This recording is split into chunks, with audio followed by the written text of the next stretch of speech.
നമസ്കാരം എല്ലാവർക്കും. PSC exam എക്സ്പ്രസിൻ്റെ മറ്റൊരു കറണ്ട് അഫയേഴ്സ് സെഷനിലേക്ക് സ്വാഗതം.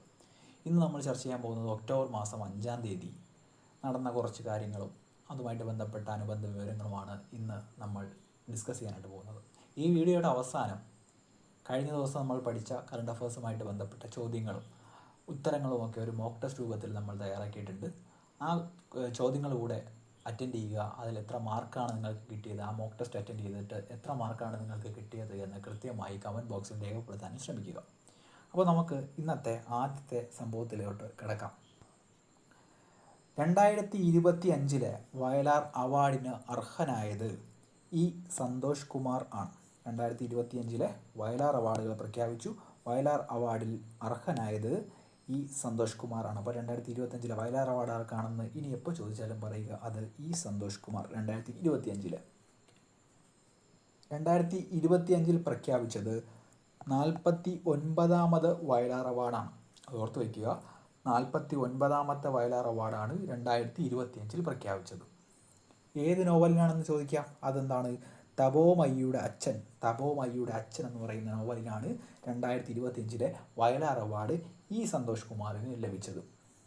ഇനി പുരസ്കാരം ഏർപ്പെടുത്തിയിരിക്കുന്നത് വയലാർ രാമവർമ്മ മെമ്മോറിയൽ ട്രസ്റ്റാണ് ഈ പുരസ്കാരങ്ങൾ ഏർപ്പെടുത്തിയിരിക്കുന്നത്. ഈ പുരസ്കാരം ഏർപ്പെടുത്തിയിരിക്കുന്നത് ആരാണെന്ന ചോദ്യത്തിന് ഉത്തരം വയലാർ രാമവർമ്മ മെമ്മോറിയൽ ട്രസ്റ്റ്. 1 ലക്ഷം രൂപയും കാനായി കുഞ്ഞിരാമൻ രൂപകൽപ്പന ചെയ്ത ശില്പവും പ്രശസ്തി പത്രവും അടങ്ങുന്നതാണ് അവാർഡ്. അവാർഡിൽ എന്തൊക്കെയാണുള്ളത്? 1 ലക്ഷം രൂപ, കാനായി കുഞ്ഞിരാമൻ രൂപകൽപ്പന ചെയ്ത ശില്പം, പ്രശസ്തി പത്രം എന്നിവയാണ് അവാർഡിൽ ഉള്ളത്.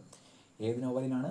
തപോമയ്യുടെ അച്ഛൻ എന്ന് പറയുന്ന നോവലിന് ഇ സന്തോഷ് കുമാറിനാണ് ഈ അവാർഡ് ലഭിച്ചിരിക്കുന്നത്. ഇനി മറ്റൊരു സംഭവം നോക്കാം. ജപ്പാനിലെ പ്രധാനമന്ത്രിയാകുന്ന ആദ്യ വനിത സനെ തകൈച്ചി.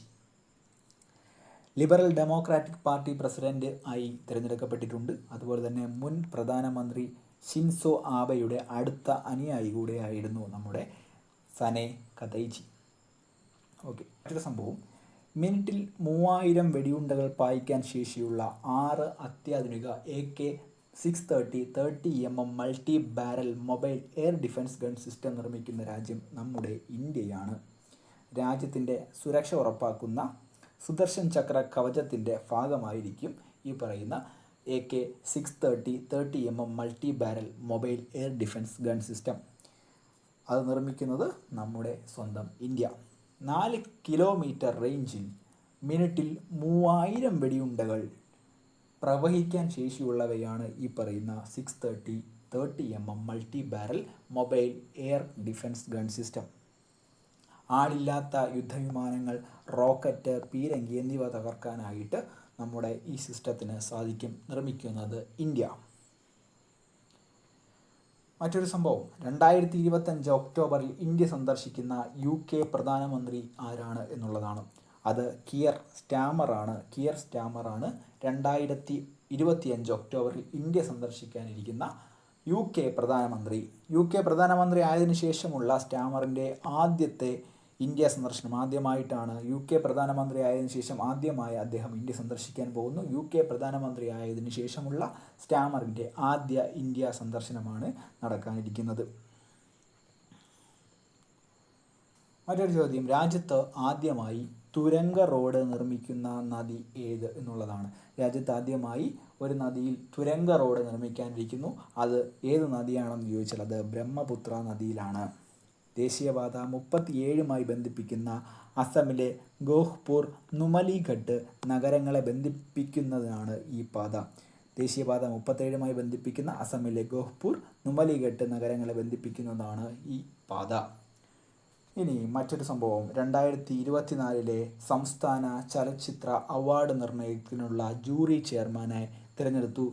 ആ ചെയർമാൻ്റെ പേര് പ്രകാശ് രാജ്. തമിഴ് നടനായിട്ടുള്ള പ്രകാശ് രാജാണ് 2024 വർഷം കൂടെ ഓർത്തു വച്ചിരിക്കുക. 2024 സംസ്ഥാന ചലച്ചിത്ര അവാർഡ് നിർണയത്തിനുള്ള ജൂറി ചെയർമാനായി തിരഞ്ഞെടുക്കപ്പെട്ടത് പ്രകാശ് രാജ.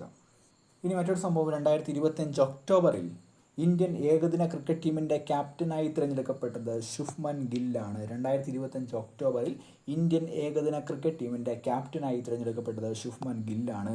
രോഹിത് ശർമ്മയ്ക്ക് പകരമാണ് ശുഭ്മൻ ഗിൽ എത്തുന്നത്? രോഹിത് ശർമ്മയ്ക്ക് പകരമായിട്ട് എത്തുന്ന ആളാണ് ശുഭ്മൻ ഗിൽ. ഇദ്ദേഹമാണ് ശുഭ്മൻ ഗിൽ. ഇനി വൈസ് ക്യാപ്റ്റനെ കൂടെ പഠിക്കുക. അത് വൈസ് ക്യാപ്റ്റൻ ശ്രേയസ് അയ്യറാണ്.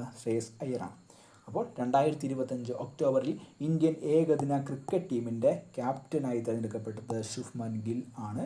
രോഹിത് ശർമ്മയ്ക്ക് പകരമാണ് ശുഭ്മൻ ഗിൽ എത്തുന്നത്. Vice captain Shreyas Iyer. ഇന്ത്യയിലെ മറ്റൊരു സംഭവം നോക്കാം. ലോക പാരാ അത്ലറ്റിക് ചാമ്പ്യൻഷിപ്പ് 2025. ഇത് ഹോസ്റ്റ് ചെയ്തത് നമ്മുടെ ഇന്ത്യ തന്നെയാണ്. ലോക പാരാ അത്ലറ്റിക് ചാമ്പ്യൻഷിപ്പ് 2025 ഇന്ത്യയുടെ സ്ഥാനം എത്രയാണെന്ന് ചോദിച്ചാൽ അത് 10ാം സ്ഥാനത്താണ്. 1ാം സ്ഥാനത്തുള്ളത് ബ്രസീലാണ്. ലോക പാരാ അത്ലറ്റിക് ചാമ്പ്യൻഷിപ്പ് 2025 ഇന്ത്യയുടെ സ്ഥാനം 10ാം സ്ഥാനം. ഓക്കെ, ഇനി നമ്മൾ കഴിഞ്ഞ ദിവസം പഠിച്ച കറണ്ട് അഫേഴ്സുമായിട്ട് ബന്ധപ്പെട്ട ചോദ്യങ്ങളൊക്കെ ഒരു മോക്ക് ടെസ്റ്റ് രൂപത്തിൽ തയ്യാറാക്കിയിട്ടുണ്ട്. ആ ചോദ്യങ്ങളിലേക്ക് കിടക്കാം. നിങ്ങൾ ഈ ഓരോ ചോദ്യങ്ങളും ഞാൻ ആൻസർ പറയുന്നതിന് മുമ്പ് തന്നെ ഉത്തരം കണ്ടെത്താൻ ശ്രമിക്കുക. ഓരോ ചോദ്യങ്ങൾക്ക് എത്ര മാർക്ക്, അല്ലെ 5 ചോദ്യങ്ങളുണ്ട്, 5 ചോദ്യങ്ങൾക്ക് എത്ര മാർക്ക് കിട്ടി എന്ന് കൃത്യമായിട്ട് കമൻറ്റ് ബോക്സിലും രേഖപ്പെടുത്തുക. ഒന്നാമത്തെ ചോദ്യത്തിലോട്ട് പോകാം. 2025 ലോക വെയ്റ്റ് ലിഫ്റ്റിംഗ് ചാമ്പ്യൻഷിപ്പിൽ വനിതകളുടെ 48 കിലോഗ്രാം വിഭാഗത്തിൽ വെള്ളി മെഡൽ നേടിയത് ഏത് താരമാണ്? 2025 ലോക വെയ്റ്റ് ലിഫ്റ്റിംഗ് ചാമ്പ്യൻഷിപ്പിൽ വനിതകളുടെ 48 കിലോഗ്രാം വിഭാഗത്തിൽ വെള്ളി മെഡൽ നേടിയത് ഏത് താരമാണ്? ഓപ്ഷൻസ് നോക്കാം. 1 സഞ്ജിത ചാനു, 2 വികാസ് ഗൗഡ, 3 മീരാഭായി ചാനു, 4 ലൗലിന ബൊർഗോഹൈൻ. അപ്പോൾ ഇതിൽ ആരാണ് 2025 ലോക വെയ്റ്റ് ലിഫ്റ്റിംഗ് ചാമ്പ്യൻഷിപ്പിൽ വനിതകളുടെ 48 കിലോഗ്രാം വിഭാഗത്തിൽ വെള്ളി മെഡൽ നേടിയെന്ന് നോക്കാം. ഉത്തരം മീരാഭായി ചാനുവാണ് വെയ്റ്റ് ലിഫ്റ്റിംഗ് ചാമ്പ്യൻഷിപ്പിൽ 48 കിലോഗ്രാം വിഭാഗത്തിൽ വെള്ളി മെഡൽ നേടിയ താരം. അടുത്ത ചോദ്യം നോക്കാം. ചെസ് ലോകകപ്പിലെ ചീഫ് ഫെയർ പ്ലേ ഓഫീസറായി നിയമിതനായ ആദ്യ മലയാളി. ഒരു മലയാളി ചെസ് ലോകകപ്പിലെ ചീഫ് ഫെയർ പ്ലേ ഓഫീസറായി നിയമിതനായി. അദ്ദേഹത്തിൻ്റെ പേര് രാജീവാണ്. ഒന്നാമത്തെ ഓപ്ഷൻ രാജീവ്, രണ്ടാമത്തെ ഓപ്ഷൻ ഗോപകുമാർ, മൂന്നാമത്തെ ഓപ്ഷൻ അനിൽ, നാലാമത്തെ ഓപ്ഷൻ ബിനീത്. ഏതാണ് ശരിയായിട്ടുള്ള ഉത്തരം നോക്കാം. അത് ഗോപകുമാറാണ് ശരിയായ ഉത്തരം. മൂന്നാമത്തെ ചോദ്യം. ആംഗ്ലിക്കൻ സഭയുടെ ചർച്ച് ഓഫ് ഇംഗ്ലണ്ട് എന്നറിയപ്പെടുന്ന ആംഗ്ലിക്കൻ സഭയുടെ ചരിത്രത്തിൽ ആദ്യമായി സഭാ മേധാവിയായി വരുന്ന വനിത ആരാണ്? ഓപ്ഷൻ 1 എലിസബത്ത് ഒന്നാമൻ, 2 എലിസബത്ത് രണ്ടാമൻ, 3 സാറ മുലാലി, 4 മാർഗരറ്റ് തച്ചർ. ആരാണ് ശരി ഉത്തരം എന്ന് നോക്കാം. ശരി ഉത്തരം സാറ മുലാലി ആണ് ശരി ഉത്തരം. നാലാമത്തെ ചോദ്യം. 2025 ഒക്ടോബറിൽ Indian oil corporation IOC marketing വിഭാഗം ഡയറക്ടറായിട്ട് ചുമതലയേറ്റതായിരുന്നുള്ളതാണ്. ഓപ്ഷൻസ് നോക്കാം. അനിൽകുമാർ സിംഗ്, രവീന്ദ്ര സിംഗ്, സുമിത പി ശ്രീവാസ്തവ, അശോക് കുമാർ ശർമ്മ.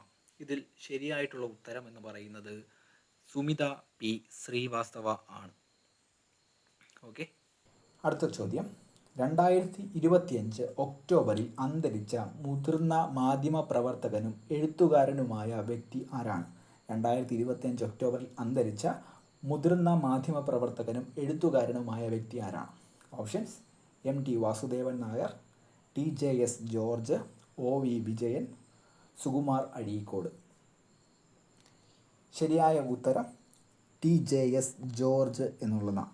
ഓക്കെ, അങ്ങനെ 5 ചോദ്യങ്ങളും അവസാനിച്ചു. കഴിഞ്ഞ ദിവസം നമ്മൾ പഠിച്ച 5 ചോദ്യം കറണ്ട് അഫേഴ്സിൽ നിന്നുള്ള 5 ചോദ്യങ്ങളാണ് ഉൾപ്പെടുത്തിയിട്ടുള്ളത്. ഇതിൽ എത്ര മാർക്കാണ് നിങ്ങൾക്ക് കിട്ടിയതെന്ന് കമൻറ്റ് ബോക്സിൽ രേഖപ്പെടുത്തുക. മറ്റൊരു വീഡിയോയുമായിട്ട് വീണ്ടും നമുക്ക് കാണാം.